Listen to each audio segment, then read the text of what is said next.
Баршаңызға сәлем, қалдарыңыз қалай? Бүгін біз қарлығаннан тосап дайындайтын боламыз. Алдымен арнама тіркеліп қойыңыздар, қоңырау шоқына басып, сұрақтарыңыз бар болса комментарийге жазыңыздар. Барлық азық-түлік мөлшері сипаттамада жазылады.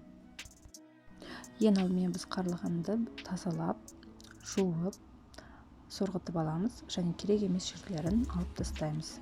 Бұны жеген кезде өте ыңғайсыз болады. Міне барлығы тап-таза болып шықты. Былай қарасаңыздар, жасыл моншаққа ұқсас. Ыдысымызға өлшеп қантымызды саламыз және оған аз мөлшерде су қосамыз. Еріп, осыдан сироп қайнататын боламыз. Орташа отта шамамен 10 минуттай қайнатамыз. Қантымыз еріп, осылай сиробымыз дайын болған кезде қарлығанды қоса бастаймыз. Барлығысына әбден жақсылап араластырып алып қажет болады. Өте баяу отта 1-2 минут қайнатамыз.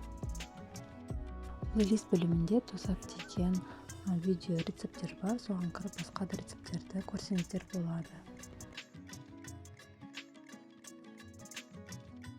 1-2 минут қайнатып болған соң барлық қарлығанды салғаннан кейін 8-10 сағатқа суытып қоямыз.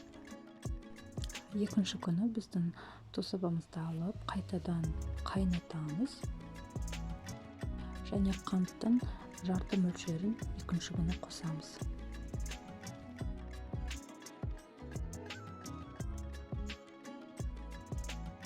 Баяу отта 30 минут қайнатамыз. Бетіндегі көбігін осылай қасықпен немесе ожаумен алып тастаймыз.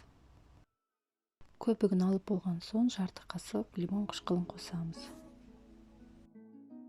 Тосабымыз дайын болған кезде стерилденген банкаларымызға құйып қоямыз. Суыған кезде өте қоймалжың болады.